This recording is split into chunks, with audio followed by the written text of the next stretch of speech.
One second, I gotta close my door.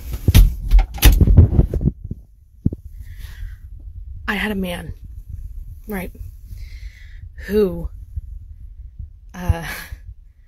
admitted how often he cheated on his wife and how often he hit his wife.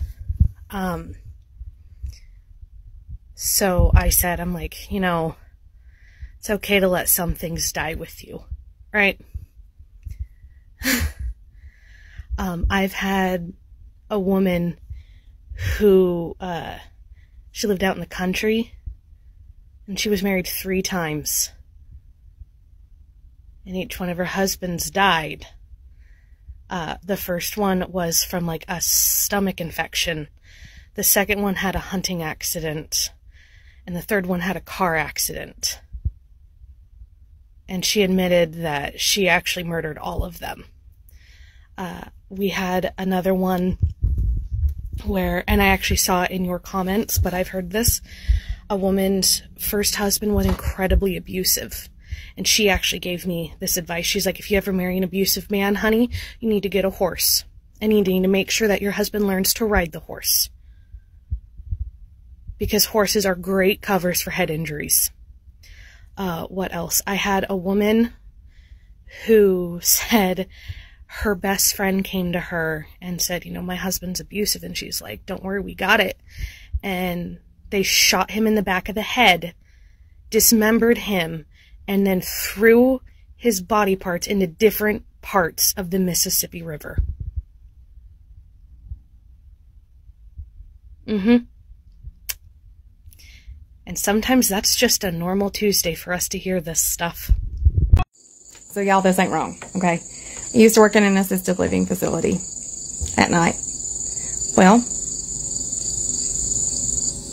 I go in one night, and the staff before me is like, oh yeah, we got a new admit today. Her name is, we'll call her Jean. Her name is Jean. You'll love her. She's so sweet. I meet Jean. Jean is super sweet. 1 o'clock in the morning rolls around. Old sweet Jean's strolling up the hallway, and she goes, hey. I said, hey, Jean. She said, do you have a butcher knife? No, I don't. Well, what do you need it for? Well, that's what I killed my husband with. Oh. Okay. No, we don't have those here. She said, oh. What do you need it for if he's already dead, honey? I don't like my roommate. We don't do that here. No. Oh boy, story time. It's a little known fact. Before I was an EMT and in the Army, I was a nurse for like a very short amount of time. That being said, my story actually comes from on an ambulance. Not while I was doing nursing stuff, which, plenty of dark stuff there, not going to get into. So, basically, I have a 96-year-old patient. He fell, hurt himself, nothing big, but he lived kind of far away from a hospital, so me and him had plenty of time to talk. So it turns out, guy was on Iwo Jima. Yeah, right? I didn't know any of those guys were still alive. This guy is. And he's like, you know, I see that you're in the Army, I was in the Army, the things I did, stuff I saw, I never really talked about it. And I'm looking at this guy like, he's in pain, he's not feeling well, and I'm like, dude, let's talk to me. Like, you want to get something off your chest? Like, let's talk. This man then proceeds to tell me the most horrific war story I've ever heard. Without getting into the details of it, he essentially fought his way up a beach, emptied his service rifle, got bayonet charged by an infantry soldier from the other side, took the rifle, and killed the owner of said rifle with said rifle, and the bayonet attached to it. And then he brought that bayonet home. The only reason that struck me is because I saw that bayonet hanging over his mantle after I picked him up off the ground. This old guy told me all of this in the back of an ambulance. And then we never mentioned it.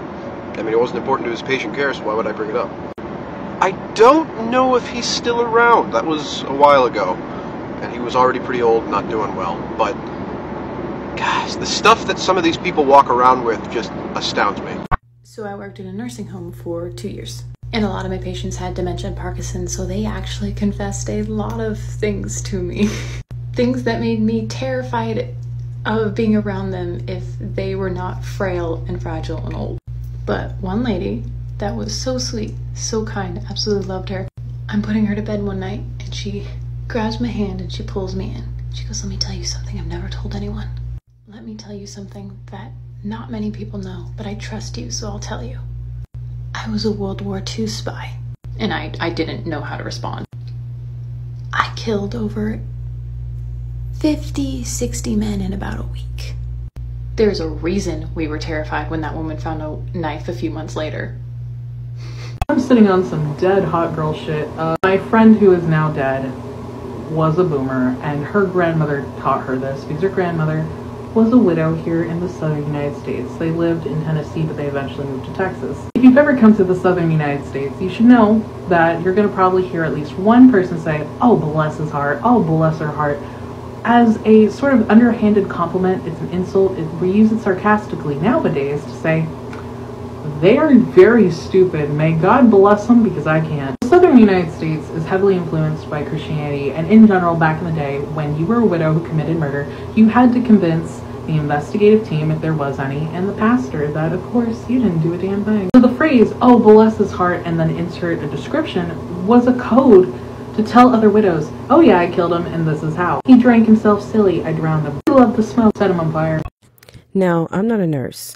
However, I did have to watch this elderly woman for my ex-boyfriend's mom. If you happen to be watching this, your mama. Anyways, but yeah, I had to watch this elderly woman, right? And she was a woman, and I'm obviously Afro-Latina, so I was not her cup of tea by any means. Anyway, so I had to watch her, and I was responsible for like getting her food and stuff like that. Never changed diapers or nothing like that because she was in a diaper. Didn't have to do nothing like that. But one day I get done feeding her and, well, serving her food, and this woman goes like this. "Good girl." Now I know why. And you're going to know why in a second too. Why I was just like, "Excuse me?" I let that go because she's the old woman and I didn't want to break something. So I just let it go and I took it for what it was, obviously. Fast forward to the evening when I had to put her to bed. So I put her to bed and she started spewing off about her family knowing Hitler. You heard what I said. Yep. And this woman claims to have pictures. I didn't care to see them because I just didn't care to see them. But she's like, "Yeah, we knew him and he was an awesome man and we loved him and we were all very close to him and all this stuff." I don't know. I believed her, but then I didn't, but then I also did at the same time because she said she was like in love with him. A girl. And she has proven time and time again that she is very clear. She don't like people who look like me. However, that woman was haunted. Do you hear me? Waking up in the middle of the night screaming, "There's somebody in my room." Somebody you can see, huh? One time she screamed so loud I ran in there. I was like, "What is going on?" She was like, "You've been in my room watching me sleep." Girl, no, I wasn't. I was in the other room avoiding you. I was not in this room. "Yes, you were. You were in my room watching me. I know you're watching me. And if it wasn't you, someone's watching me and they don't leave me alone." You haunted by spirits who look like me. Okay. Forgive the hair. I am not a nurse, nor do I pretend to be. However, I was speaking with an individual while scheduling his physical on the phone, and it got really personal really quickly. He was clearly stuck in quarantine, and he was tired of it. And he got a little emotional, and he spoke about his time overseas in the military as a paramedic, and all of the men that he helped fall asleep forever because he knew that they would not be able to make it to the helicopters or to the hospital tents, the MASH units. And he knew every one of their names and their ages and their families' names. And he carries it to this day with him. And I felt so awkward because I was like, "Okay, now we schedule your colonoscopy." So this nursing home is in Media, Pennsylvania. It's the same campus, different part of the floor. Now, dealing with Alzheimer's and dementia patients, you're going to have those who are a little racist. Sometimes they go back to their old ways. Doesn't matter who's in the family now. They go back to their old ways. So this one lady, she just refused to have me deal with her. But unfortunately, because of the time that I worked, the shift that I worked, I had to take care of her. But I was smart enough to always make sure that I had someone in the room with me because, you know, if you work in a health field, you know, make sure you're not by yourself. So this one particular day, she was just off the chain. I could not give her medicine. I couldn't do anything.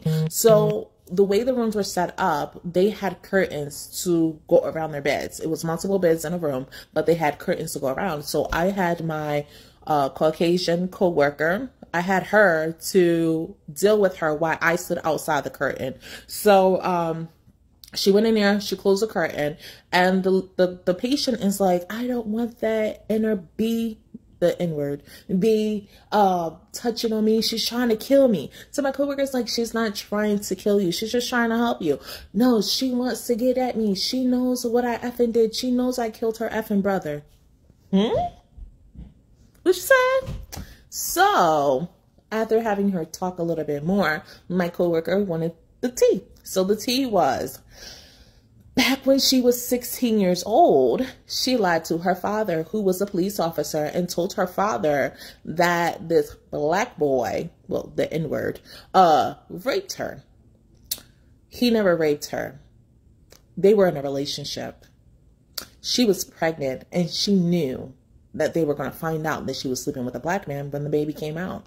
So what happened to this guy, you may ask? Well, the guy got hung. He got whipped. He got everything. And they hung him. They cut it. Sorry, part two. So they literally cut off his manhood and they beat him. They beat him. They hung him by a noose on a tree and they killed him. His family watched and couldn't do anything, including his younger sister, who I guess I favor, which is crazy how I favor all these different people. But I guess I favor his, at the time, his younger sister, and his mother was out there. And it's just so sad, and it breaks my heart because this happened so much around that time. And for people to think that racism, you know, was just so many years ago. No, it really wasn't.